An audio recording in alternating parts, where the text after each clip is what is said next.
Hello and welcome back to another episode of Boss Your Business. And today I am excited to have Chelsea Pites as my guest because I've been stalking you for how long on Instagram now?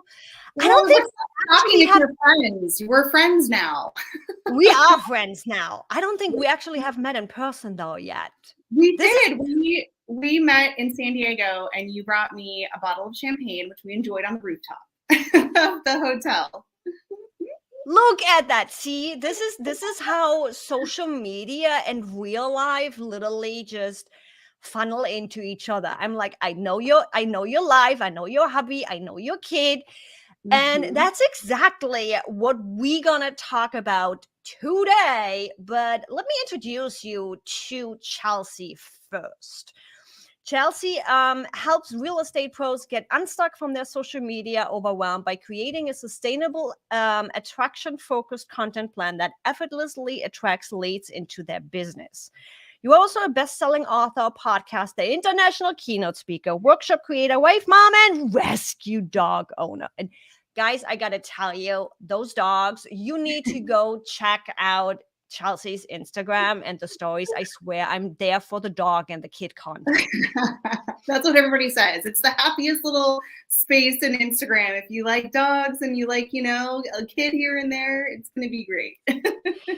So, before we dive into how you have built a freaking engaging and irresistible brand on social media, I want to hear from you. My most favorite questions to my guest is always, how did you get here? Because I know there is some makeup in the past. There were a couple of stories where I'm like, wait a second, Chelsea did what?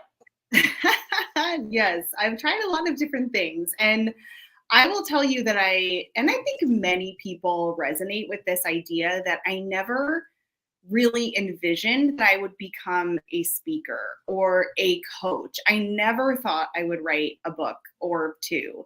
And so it sort of naturally progressed. I think I really didn't know what my calling was, which is a teacher, until the last few years. But yes, I was a realtor for a long time. So I am a former realtor now turned real estate content coach.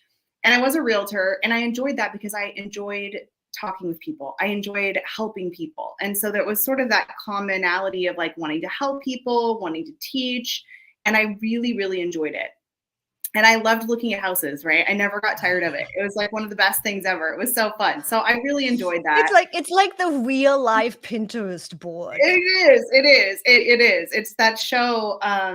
What is that show on HGTV where they're going to look at houses? It's that one. It's really like that. It was really fun. And then I transitioned still in the same industry, but helping even more. So there's that theme again. And somewhere before I was, sort of in real estate, I also happened to do a little bit of makeup for like Phoenix Fashion Week and I think an independent film we did and magazines. And that was my creative part. Now my creative part is in the videos. And so I've always had like a little bit of a creativity streak. And that is just what I did with it at the time, because we didn't have video. This was before video, really. I mean, nobody was really doing video. There was probably YouTube, and that was it.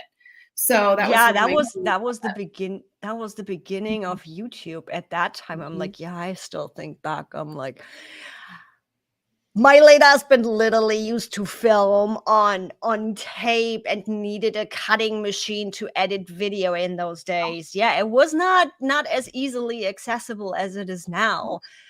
Yeah. And this is why I love always asking this question, specifically when you mention, hey, I didn't even really know how all of this fits till just recently. It's like so many of us, when we watch at people that we admire, when we look at them and what they did, we often miss that piece of they spend potentially 5, 6, 10 years just doing things. And I always call it follow the yellow brick road, where it's Mhm. like you literally just listen either way within what you like or what you don't like or what your clients are asking for. And when I look at somebody like you that speaks on major stages, that is out there, you are constantly traveling. It's like, it's this public view of everything is perfect, and then but hearing how you got there, how you just followed the yellow brick road and just collect those data pieces and those information of what works, what doesn't work, what do I like, what do I not like, and then just build the business of your dream and combine those things. So from all of this and your path to getting here, what exactly do you do right now? I know you're a content coach, I know you're speaking, I know there's a book out there, there's so many things out there. Who is Chelsea Pites right now? Yes, that's a very good question. And I think a really scary one for a lot of people, because you have to spend time with yourself. You have to spend time asking yourself the hard questions. And what do you really want to do? And I know that I want to teach. I want to change people's mindsets about themselves and how they're showing up online, and how we can mesh how they would show up offline in an online world. And before, this was a hard sell. It really was, because before the pandemic happened, it was, social media was still, prolific and people were using it, but there was really, I think, a lot of people with the mindset, especially, our generation too, that didn't grow up with social media, that didn't grow up with the Internet of Things. I did not grow up with that. So for me, it's a much different experience than for my almost 10-year-old son, who knows no other life other than technology. But, I think there's still a mindset of, well, that's not real. It's not real life. You know what I mean? Yep. And I don't need to turn my Zoom camera on. This isn't a real meeting. Well, it's a real human being on the other side, and you're a real human being. And what happened then from the pandemic, everybody was on meetings on Zoom and happy hours with colleagues and friends and holidays and birthdays, because we had to. And none of us would say, oh, the fact that you just told your parents, who you haven't seen in 2 years, that you love them and miss them through a Zoom call, well, of course it's real. And so I love working on the mindset shift of those limiting beliefs of, how are we showing up online, and how can we be more human through technology? Because a lot of frustration with social media and content is because of that reason. It's because we're showing up differently in a way that we wouldn't do. So my primary focus is coaching humans that are in the real estate or mortgage space, specifically because I've been in that industry 22 years. However, the strategies work for all industries. Yep. To find out what their unique personality-driven brand is, and how to share that at scale through video and through free social media platforms. And so people put that under the umbrella of personal branding or video coach. Some people broadly call it social media. For me, I'm really helping people figure out how they can show up online in the same way that they do offline, because so many of us say, if I could just get in front of people, I know they want to work with me. I know I could sell them on me. And so we can do that. And, it takes some skills and a lot of overcoming of limiting beliefs around our recorded selves on the, socials and on video and wherever else you're sending it. And I think it also comes back around to the first initial point that you made of sitting with yourself, being okay with yourself, which means also stepping away from external influences for a moment. Turn off the TV, turn off your social media, and just listening within of, okay, what is it that I want to put out there?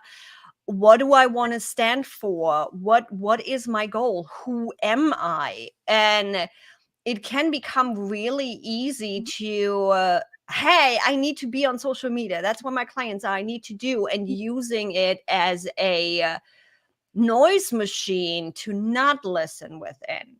But then I'm like, I've been going through this growth phase of, what am I standing for? What do I want to teach? What is the goal here? I was really, really solution focused, where it's like, but how do people figure out what they don't know if I'm just talking about the solution? So it's interesting listening to you because I've been going through the same kind of growth and realization and cleaning things up. But to everybody also listening, this is also a great point for you of this changes. Just because Chelsea is where she is right now, just because I am where I am right now, doesn't mean we're going to be here for the next 2, 5, 10, 20 years. Things always adjust. We always grow. We learn new things. Just it's your permission slip to just put stuff out there because Yes. things change. You have permission to change your mind, change your direction, change your business. And that's the great part of it is you get to decide, you know what, this isn't work for me. I'm not passionate about this, anymore. So absolutely. And I love reminding people that, yes, if you're looking for permission, I'm giving it to you. Here you go. Maybe you should add literally a written permission slip in your book.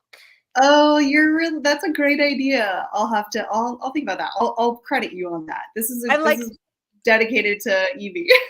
Yeah, here you have your official permission slip. You even can take it out and pin it to your wall. Just go do.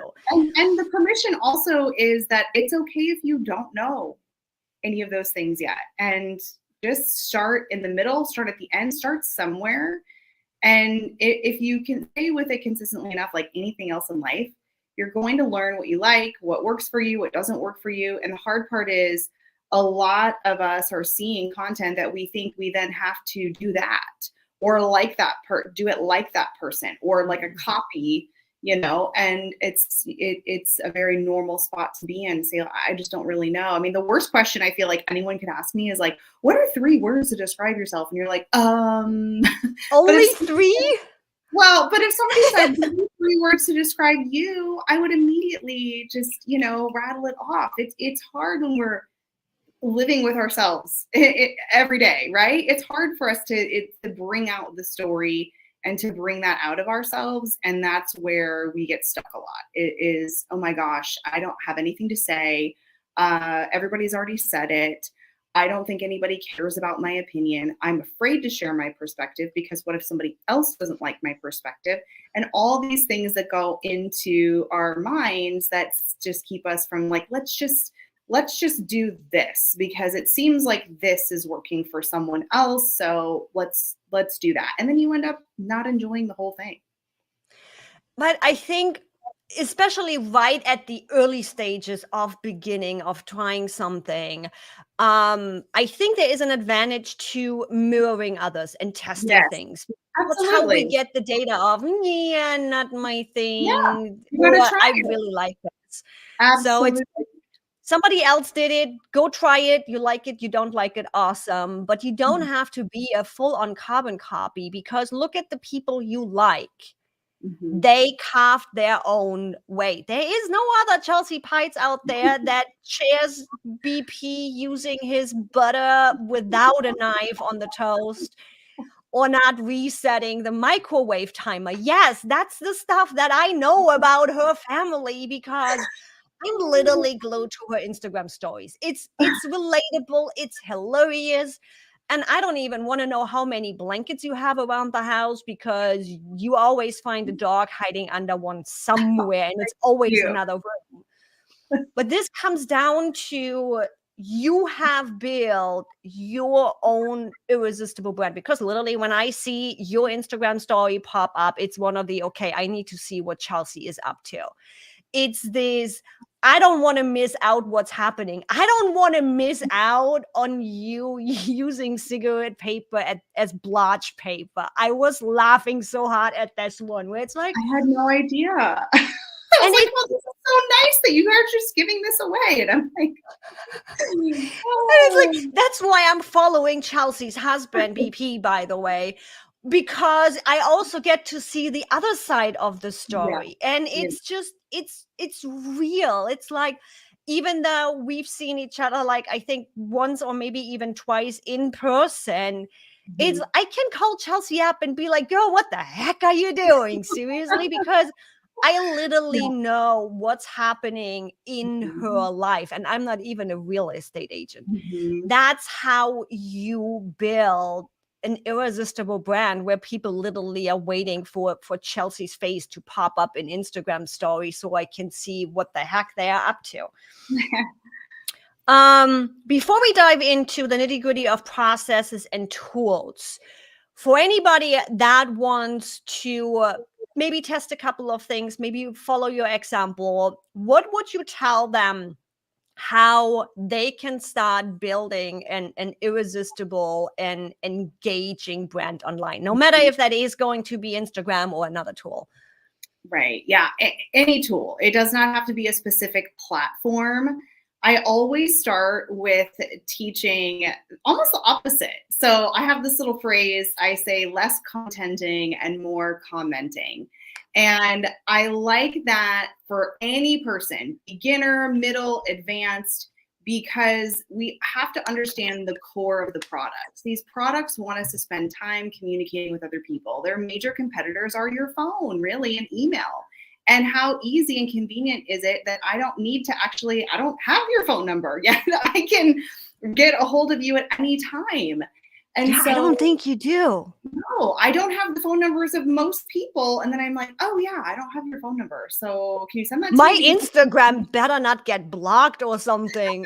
We need Well, you now I have your fix this. email. So, it's a little old school with email. But it's so wonderful to be able to utilize these as communication tools. And so the very first thing is I always tell people, I mean, truly, these platforms really don't need more content. There's a ton of content out there.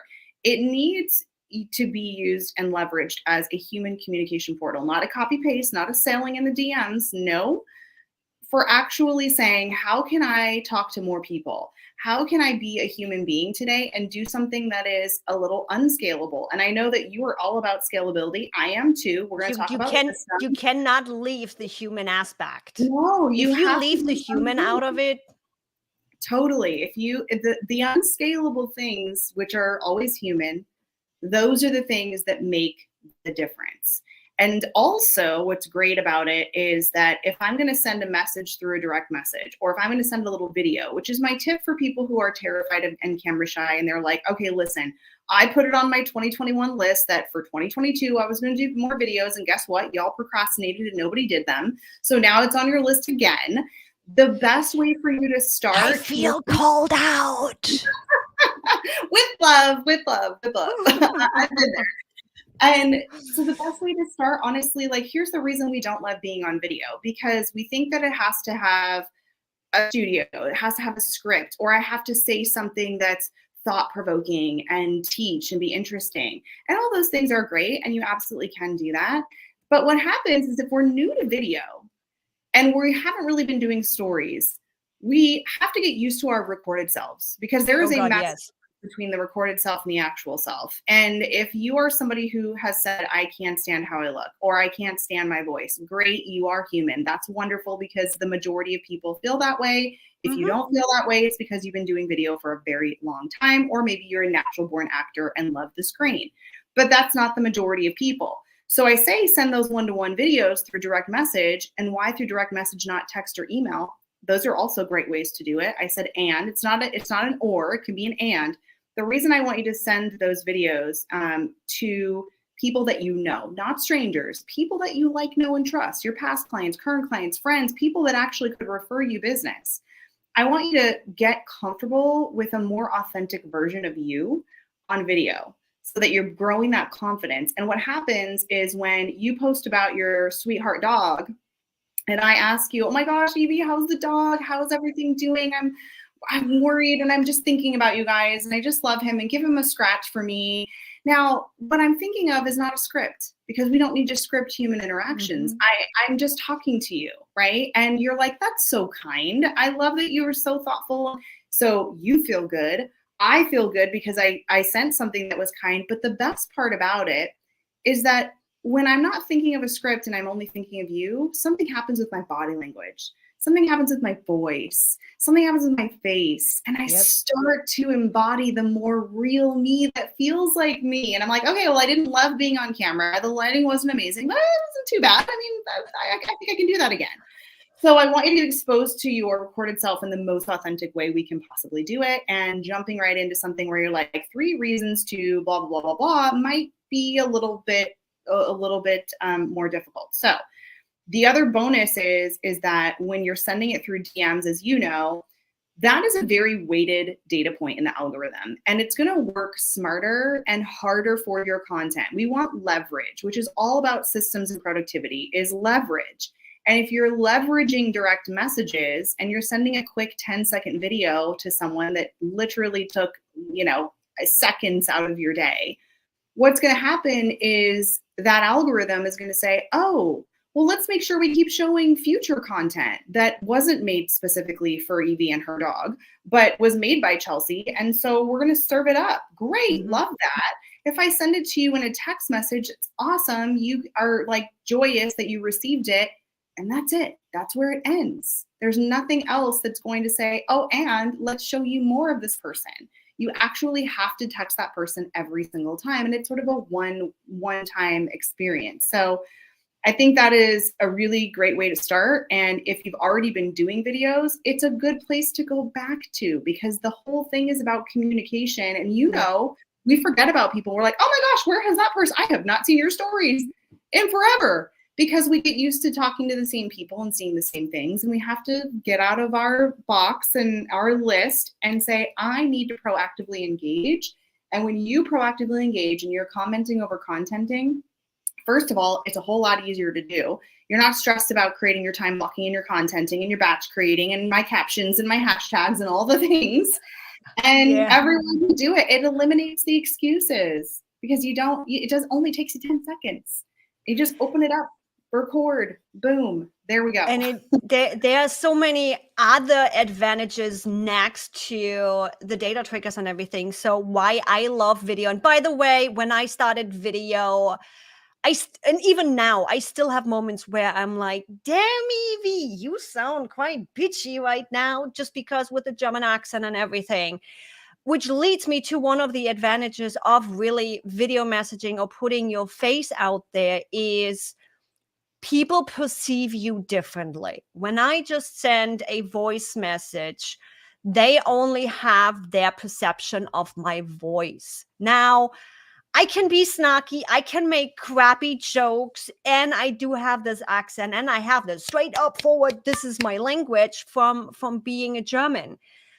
I come across a little bit softer and a little bit more approachable when they actually can see my face and they can see my facial impression alongside with what I'm talking about. Because when I'm in problem solving mode, it's like 1, 2, 3, here's how we get this done. And that's just me. Not everybody can connect with that. And I love that's your personality. That is so incredibly important. And that's what people connect with or not. And that's you want to connect and attract the people that, are attracted to that personality. Yeah. And, the other thing that you just said there is, I always say faces take you places, because that is really important. And now, again, this used to be a harder sell, but thanks to Zoom and everybody living on Zoom for the last almost 3 years, we know what it's like to be on a Zoom call and not see anybody. And it's just their name.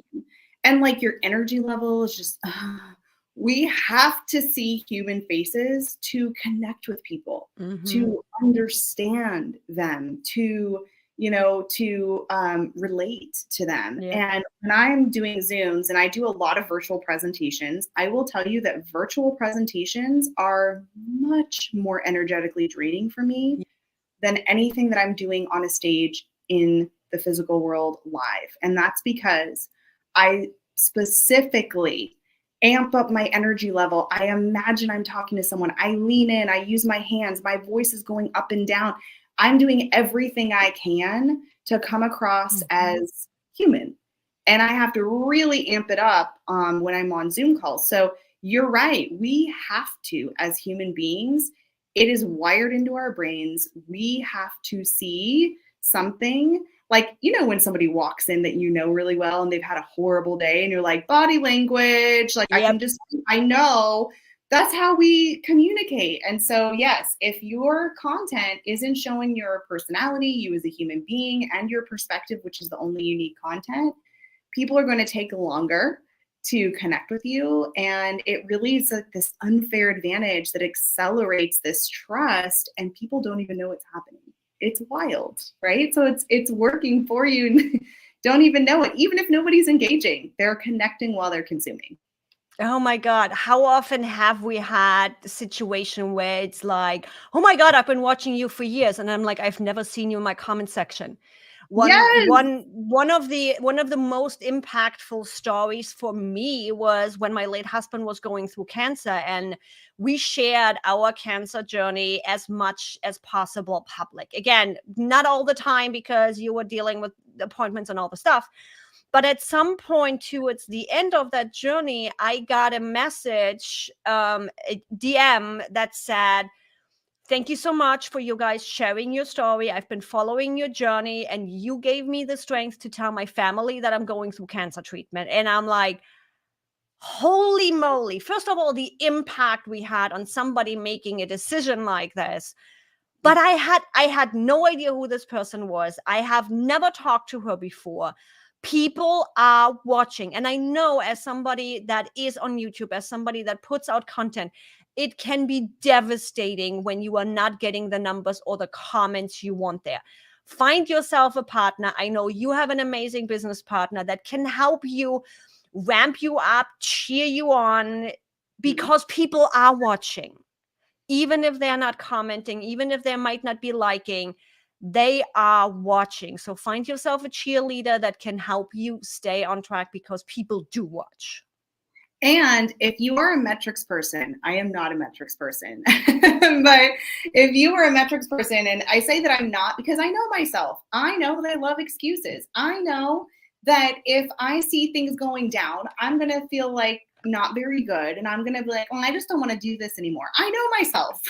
So I'm like, you know what? I'm not going to live in that world of metrics. If you love metrics and it lights you up, it's very important to also make your own metrics, because the metrics we're given, especially in the new recommendation algorithm world, you're going to be very disappointed and discouraged possibly if you're only focused on views, because people are connecting and consuming and they're not leaving any clues. And until we have watch time and audience retention, that will give you some clues.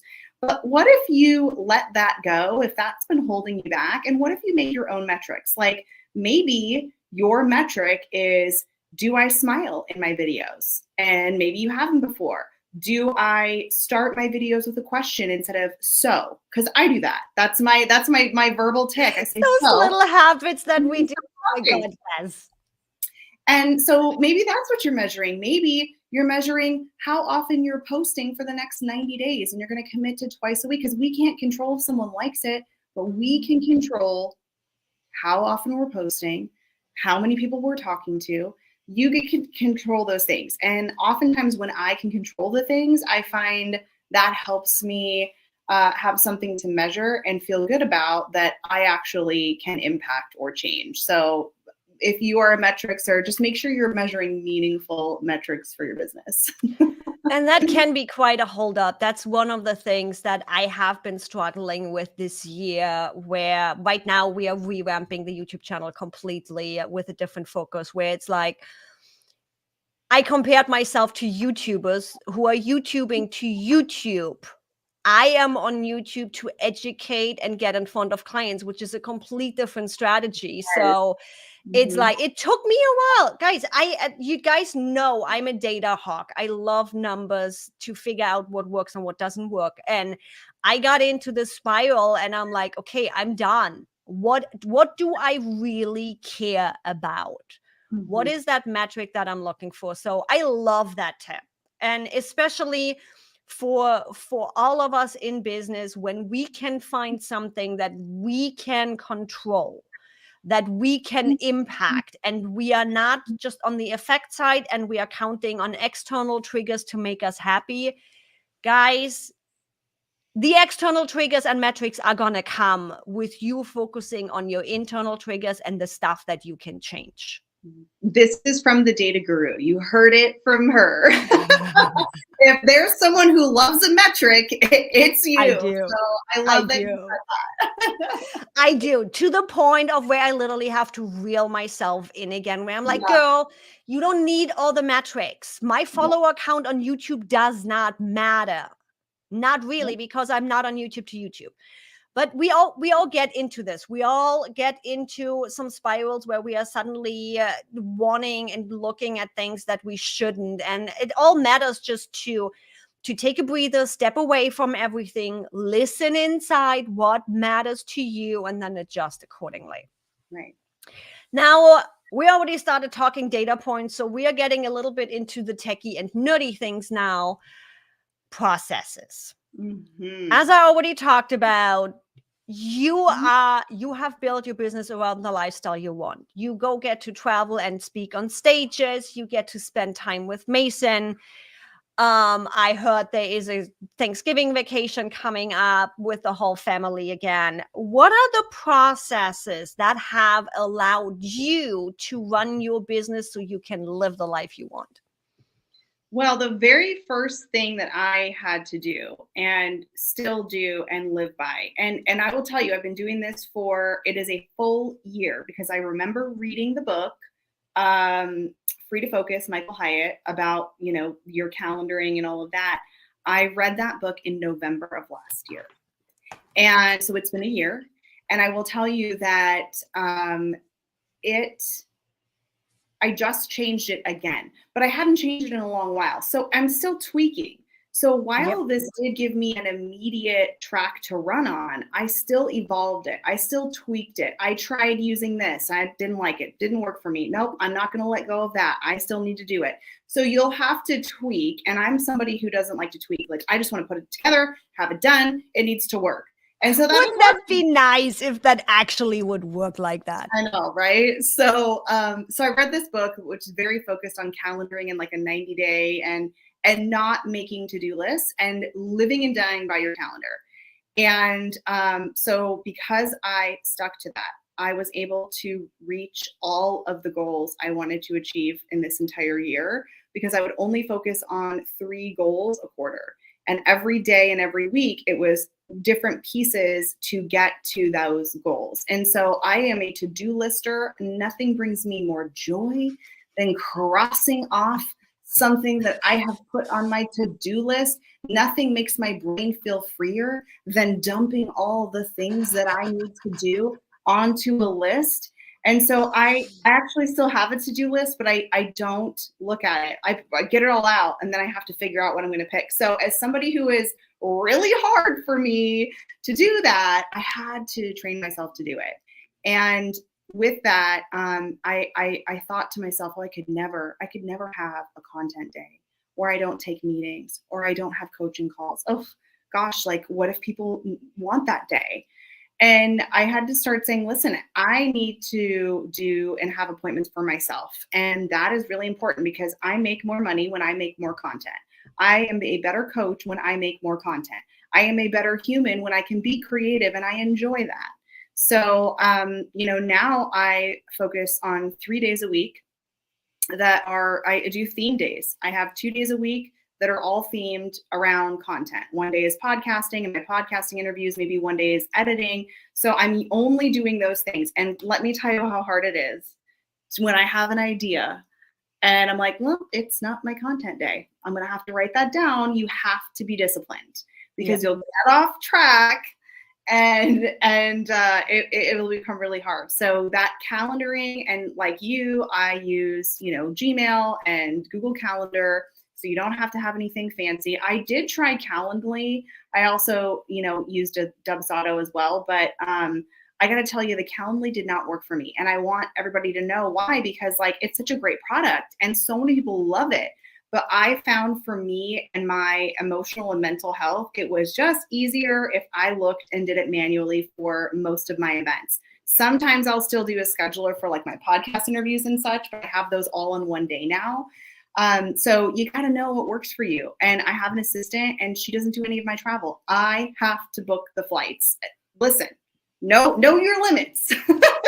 Know what you have to do and get rid of all the other stuff. But yeah, so I am a focused, scheduled person who now has, because I've been doing it for a year, has my dream schedule for 2023, because I was so disciplined with my schedule for this year and changing it and boundarying and holding on to the boundary, and not saying, oh, I can fit you in, or absolutely, or yeah. So it's a hard mental shift for many of us, especially if you're a people pleaser. Especially if you're a people pleaser and you don't want to let anyone down. Or if you're new in your journey because you feel like you have to take everything. Oh my gosh, if I don't do this, then what if I don't get this client? And what if I don't have any money this month? And so there's that process of thinking of that scarcity versus the abundance, and knowing that if I stick to this, I'm going to bring in more business because of what I'm doing here. And to jump in on that one, first off, I love how you say, you know what? It doesn't always work how other people work. It's like, I use a combination of using a scheduler because I'm like, we are changing already again how we run the podcast. Not that it's going to change for anything you guys listening, but just the process behind the scenes. It's going to be easier for me to use the scheduler because I'm going to be scheduling anywhere from 10 to 30 people, and I can just choose the slot on my scheduler and they can choose the best spot for them. But it has still those boundaries where I'm following a similar process and framework as Chelsea does, where it's like, I have specific days for specific things. And believe me, I went through the same kind of thinking where I'm like, oh my God, but what if my client, and it doesn't matter. Then they are not the right client for you. And I can tell you from my own perspective, and having been through this, I stuck to my guns with certain boundaries, with certain dates, with certain prices.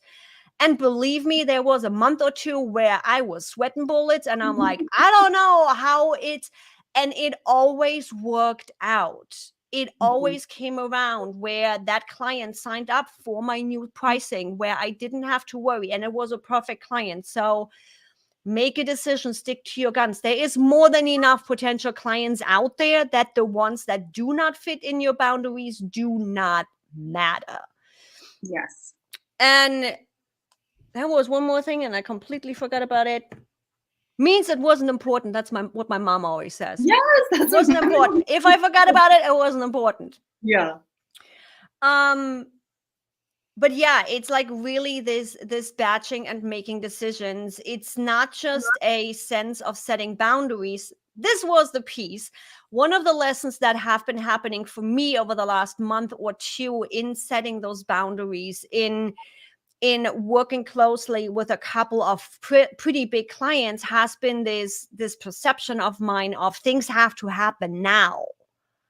Where a client comes and it's literally just a question. It's literally just like, okay, when are we rolling out this process? He didn't say, why is this not done yet? He didn't say we had a due date of yesterday. He literally just asked, where are we in the process of this? And I'm getting heart palpitation and nervous and, oh my God, he is mad at, stop. Yes. Stop. Yes, ma'am. I relate and to literally that. it's been this ongoing learning of reprogramming my own brain, because it's not that anything that the client said. It's nothing. You are fine. Stick to your schedule. I literally have my notepad around because for whatever reason, I'm creative as AF right now and come up with so many ideas to note them down. Yes. And when it's something like with a client of you are feeling like you have to do something now, no, just tell the client, this is where we are in the progress. Here's our due dates. Is going to happen. Or if you are really, I'm like, my body literally goes into fight and flight mode. I'm working on resetting my nervous system and all the things. So there's a whole bunch of biohacking happening too. Go walk, literally step away from your desk, step away from everything. When you reach this overwhelm, this crazy fight and flight mode, your body goes crazy, however it shows up. Leave it all behind. It's going to be there in another half an hour. You Nobody else. Yeah, you can be worried in 30 minutes. So it's, it's going to come back to it. Step away, go walk. I have a perfect trail around my whole property to just reset your body and then get back at it. Yeah. Are you reading? You might have been seeing on my stories. I know you're talking about biohacking and brains and resetting, and I'm doing the same thing too. I'm reading Dr. Amen's book, change your body, change your mind, change your brain, change your body, or something like that. I'm probably saying the title wrong. Forgive me, Dr. Amen, but it's a great book. And it's like all learning about your type of brain and what's like the best thing to do for it. So we are definitely on the same journey there too. Because it's like I've been on this journey of healing all trauma, and trauma doesn't mean you have experienced something completely devastating. Trauma also can just be things that you perceive differently as a child, and you reacted a certain way to that. There is things that I perceived in a certain way, which is why my body goes into fight or flight mode, and I literally get tingly and my stomach is going into knots. You realizing that is the first thing, and then just working on changing that perception. It's one of the reasons why I did timeline therapy and NLP and became master prac to it, so I have the tools to do it. And it doesn't stop, because you are a layer, you are an onion. The moment you peel off one thing, the next thing is coming up, and it's a continuous grow, and it's a continuous adjustment, just like with your content, just like with what you are putting out there. And with that, we got our brain hacking. I love when stuff just pops up.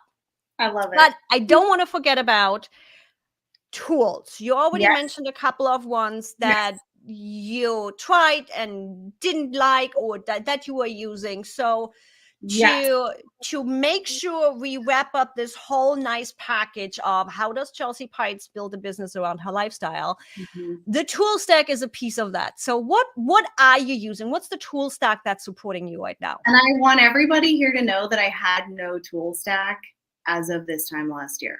Okay, so you can be successful. You can find ways to do it. You don't have to wait.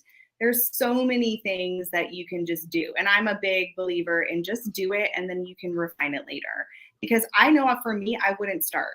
And so I knew I had to take those boundaries out of my way, or those barriers out of my way, or I wasn't going to actually do anything. So my tool, my tech stack, we've already talked about Google, which I know a lot of people use. I live in my Drive. I live in my calendar. I color code the calendars. That's very important for me. So visually, I can look at the next week and see when I'm speaking and when I'm just having a meeting, so I know how to prepare for the day.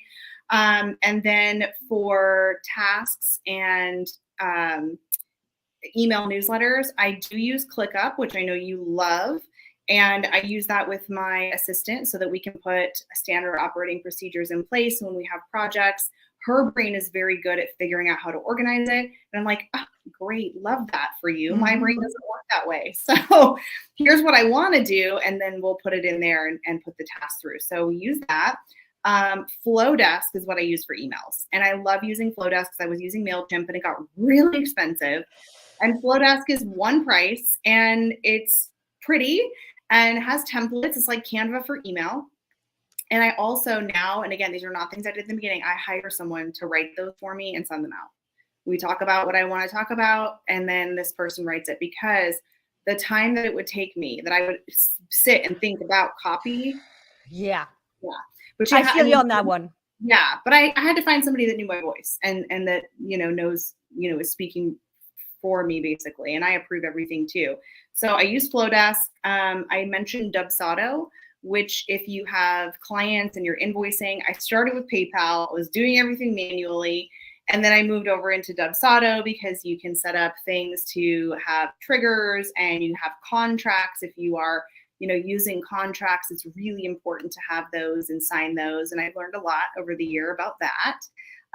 So I use Dubsado quite a bit for that. And then the only other two things that I would recommend, unless I'm forgetting something that I'm using all the time, obviously, I think everybody probably uses Canva. I use that when I'm designing my lead magnets and my downloads and my freebies, and even sometimes my presentation slides. And then another cool tool that I've played a little bit with this year is Jasper.ai, which is like the automated. Yes. Is that like a little terrifying? It's like, oh, let me give me this whole blog article, and you type in 2 words, and then it's like, and here you go. So I have used that for a few things as well. So that's a great tool that is like, I think it's a freemium. I think you can do like a good amount of free stuff, and then you have to pay if you want to upgrade and get, you know, unlimited. So yeah, those are the tools. That's the tech stack. Yeah, what I'm going to do for you guys is it's going to be in the show description. I actually have an affiliate link with Jasper that gives you like 10,000 thingies for free, so you can play with it. But yeah, Jasper to me is a godsend. I am somebody, I am really, as you know, to the point, I'm a bullet list person. So the issue that I have run into is writing the clicker book. I'm like, I can't use Jasper to write the book because it's a how-to book. If it's more of a thought leader, Jasper would be able to help more with that. But there is pieces in the book where you need an intro, you need an outro, you need a summary, you need those pieces. And I have like 2 sentences, and I'm like, I don't know how to else. What the? I love that. They have the expander where you can give them like 2 sentences, and they give you 3 paragraphs. Or if you have 3 paragraphs, it'll make it 2 sentences. I love it. And it's like literally, okay, this is my idea. This is where I'm taking this. I literally just open up a document. I'm not even using any of the templates that are in there.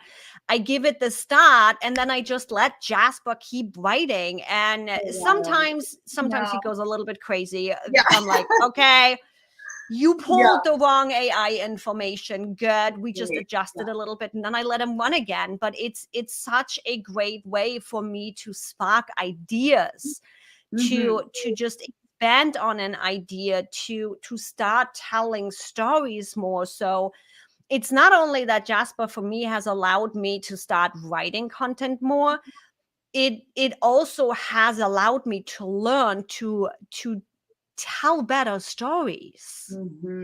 Yes. So yeah, I'm Jasper fan over here, completely and full on, specifically because I hate writing. Everybody that follows me knows I hate writing. Okay, guys, you know, all of the links are going to be in the description. Chelsea also has a goodie for you, a freebie for you, that you can grab from her.